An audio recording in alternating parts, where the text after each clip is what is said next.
Welcome to Speed Reads. Feeling good. Learn how to master your mood. You wake up, and before your feet even hit the floor, a cascade of negative thoughts washes over you. Why can't I get anything right? I'll never succeed. Sound familiar? Many of us have experienced bouts of depression, and these thoughts, while seemingly harmless, have a sneaky way of chipping away at your confidence and happiness. The good news? You're not powerless against them. Feeling Good takes an in-depth look at how these common but debilitating experiences can be tackled using cognitive behavioral therapy, or CBT. Before we begin, please be sure to subscribe to our channel. Your support is greatly appreciated. CBT isn't a modern fad. Its origins trace back to ancient philosophies, like those of Buddha and Epictetus, yet it wasn't until the modern contributions of psychiatrists like T. Aaron Beck and psychologists like Albert Ellis that these ideas were structured into the effective therapy used today. David D. Burns, initially skeptical about CBT's simplicity and potential, transformed his clinical practice after witnessing the profound impact it had on his patients. Changes that weren't being achieved through traditional methods and medications alone. In this blink, we'll explore practical exercises and strategies that help you challenge and reshape negative thought patterns, keeping depression at bay.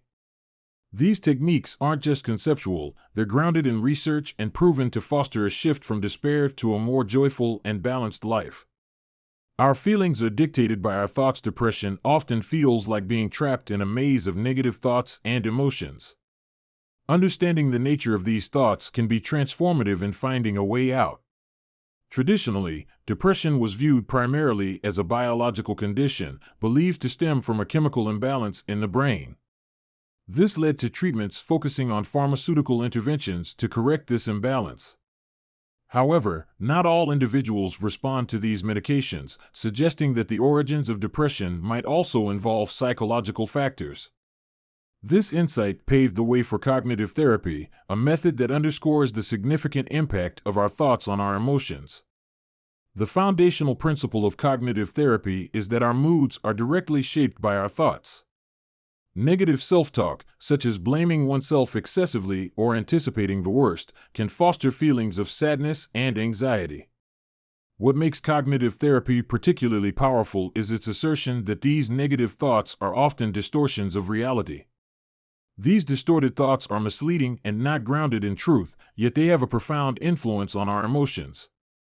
Cognitive therapy offers a practical approach. By identifying and adjusting these distorted thoughts, we can change our emotional responses. It teaches us to understand that emotions, while intense, do not necessarily reflect the truth of our situations or ourselves. This perspective is not new. It echoes the wisdom of ancient philosophers like Epictetus and Buddha, who believed that our disturbances are not caused by events themselves, but by our interpretations of them. Once we recognize that negative emotions, though they may feel genuine, often stem from distorted perceptions, we uncover an essential truth: our thoughts, not our circumstances, are the real drivers of our feelings. This realization is the first step toward breaking the automatic cycle of negative thinking and emotional responses, a process that often occurs so quickly we don't even notice it. Cognitive therapy invites us to slow down and carefully examine our thoughts, where they originated and whether they hold up under scrutiny. By questioning their validity, we begin to understand that our emotional reactions are not inevitable but rather shaped by our interpretations, which we have the power to adjust. Through practice, we can reframe these thoughts, shifting our emotional responses in the process. Mastering this skill allows us to transform our inner world, moving from despair to hope and from anxiety to peace. It's a reminder that even in the darkest moments, there is a way forward, a path toward emotional stability and a brighter, more empowered future. Shifting thought patterns fosters mental clarity. Depression is often perceived as an emotional disorder, which leads many people to believe that the path to healing lies in deeply connecting with their feelings. However, this view doesn't capture the full picture. As we've suggested, depression is actually more about the nature of our thoughts than our emotions. At the core of depression are cognitive distortions, automatic, misleading thoughts that influence our moods and shape how we view ourselves. Such thoughts are habitual and slip into our minds so subtly that they typically go unnoticed, yet they have the power to plunge us into deep emotional distress. These thoughts are the real culprits behind feelings of despair. For instance, when we feel low, thoughts like "I'm a failure" or "nothing will ever change" dominate our thinking, feeding into the cycle of depression. These thoughts are not just passing notions, they are persistent, deeply ingrained patterns that falsely interpret our reality. Addressing these distortions involves a method similar to tuning a radio. Just as a radio must be precisely adjusted to pick up a clear signal, our minds need to be attuned to recognize and correct these distortions. This tuning process helps us perceive our circumstances more clearly and respond to them with healthier emotions. For many, the idea that adjusting thought patterns can alleviate depression might seem oversimplified or daunting. It demands that we actively engage with and sometimes overhaul our thought processes, which can be uncomfortable and challenging. Yet, this approach is ultimately empowering.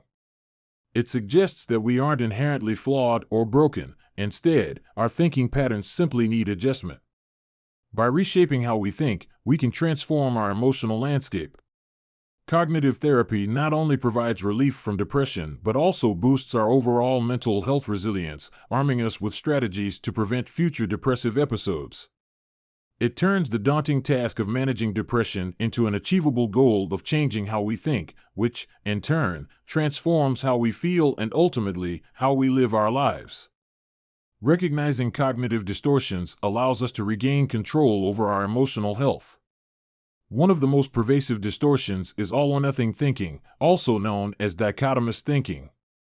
This involves seeing things in black or white categories. If you're not perfect, for example, you must be a total failure.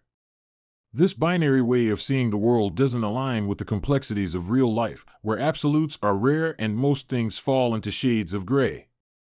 Another frequent distortion is overgeneralization, where a single negative event is seen as part of an endless pattern of defeat. For instance, a salesman who finds bird droppings on his car might think, "This always happens to me," even if it's a rare occurrence. Similarly, a young man rejected by a potential partner might conclude he'll always face rejection, turning isolated incidents into sweeping conclusions.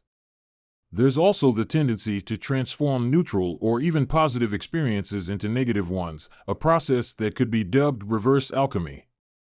For example, when someone receives a compliment, they might dismiss it thinking they're just being nice, effectively turning a positive moment into a confirmation of their perceived inadequacy.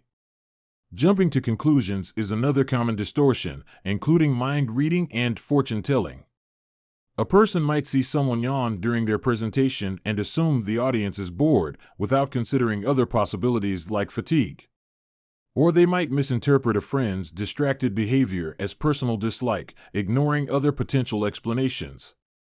Recognizing these distortions is a powerful step toward change.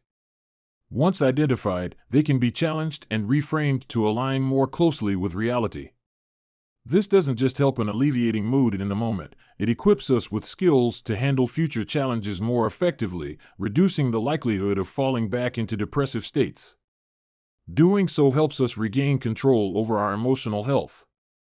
This approach doesn't just apply to those with clinical depression, it's valuable for anyone interested in improving their mental resilience and emotional understanding. The goal is to align our perceptions closer to reality, reducing unnecessary distress and enhancing our overall well-being. This knowledge, once harnessed, provides a lifelong tool for personal growth and emotional stability. The triple column technique challenges negative thinking. Depression often warps how we see ourselves, leading us to believe we are worthless. This perception is deepened by cognitive distortions, which are essentially misinterpretations that transform small mistakes into overwhelming evidence of personal failure. A significant study by two American doctors, Aaron Beck and David Braff, sheds light on this phenomenon. They discovered that depressed individuals have a harder time making logical generalizations and interpreting meanings accurately, similar to the difficulties faced by schizophrenic patients, particularly with tasks like understanding proverbs. This reveals that cognitive impairments play a substantial role in the development of depressive thoughts. These distorted thoughts create a self-image characterized by feelings of defeat, defectiveness, desertion, and deprivation. To combat these harmful perceptions, cognitive therapy offers practical tools, such as the triple column technique, which directly addresses and challenges these distortions. Here's how it works. Begin by writing down a negative thought in the first column, such as, "I'm completely inadequate." In the second column, identify the specific cognitive distortion at play. Maybe it's all-or-nothing thinking or overgeneralization. Finally, in the third column, challenge and reframe the thought into something more balanced, like, "I have strengths and weaknesses, and a single setback doesn't define me." This process isn't about self-deception or superficial positivity, but about fostering a more accurate and balanced way of thinking. It turns abstract insecurities into something tangible that you can see, analyze, and adjust on paper. By doing this, you start to dismantle the overwhelming burden of self-doubt and transform it into smaller, more manageable pieces that you can address individually. Regular practice with the triple column technique encourages a mental shift from automatically accepting negative thoughts as truths to critically assessing and revising them. It's not just about disputing negative thoughts now and then, it's about cultivating a consistent habit that can profoundly alter your mental landscape. Structuring daily goals rebuilds confidence and disrupts depressive cycles. Depression can immobilize you, making even simple tasks feel insurmountable. When depression deepens, this lack of motivation can turn into a vicious cycle. Doing less makes you feel worse, and feeling worse makes you do even less. This cycle cuts you off from normal sources of pleasure and productivity, deepening feelings of isolation and self-loathing. One way to break this cycle is by changing how you act. It's not surprising that action can alter your mood, since humans are not only thinkers but doers. However, depression's grip often weakens your will to act. Understanding and tackling this paralysis of motivation is crucial. The struggle with motivation in depression is well documented. Observing mood disorders offers insights into extraordinary shifts in personal motivation. For instance, someone who is typically energetic and optimistic can become completely inactive during a depressive episode. To understand what's behind this drastic change, ask yourself what thoughts surface when you think about an unfinished task. These thoughts often reveal underlying maladaptive attitudes and misconceptions, highlighting that feelings like apathy are rooted in distorted thinking. A common thought pattern in depression might be, "There's no point in doing anything because I'm bound to fail." This belief feels overwhelmingly convincing when you're depressed, immobilizing you further and reinforcing feelings of inadequacy and despair. This negative outlook not only prevents action but also uses the resultant inactivity as proof that the pessimistic views are valid. To counter this, implement a daily activity schedule. This simple tool involves two parts: the perspective column, where you plan hour by hour what you aim to accomplish each day, and the retrospective column, where you record what you actually did. This method doesn't require elaborate plans, but emphasizes achievable goals, even if they seem minor, like getting dressed or preparing a meal. Each activity is labeled with M for mastery or P for pleasure, alongside a rating that reflects the pleasure experienced or the difficulty of the task. This not only helps in keeping track of daily activities, but also in assessing the emotional and motivational weight of each task. Over time, this practice can significantly enhance your sense of control and ability to engage with life, gradually lifting the fog of depression. The activity schedule's power lies in its ability to structure your day and provide clear, manageable goals, undercutting the tendency to ruminate on the worthlessness of activities. Even small steps toward following a structured schedule can significantly boost your mood and help alleviate depressive symptoms. By integrating a balance of enjoyable and productive activities into your day, you can start shifting your belief in your ability to function effectively, even when it feels difficult. As this approach becomes a consistent practice, motivation begins to return, and you realize that you are indeed capable of taking action.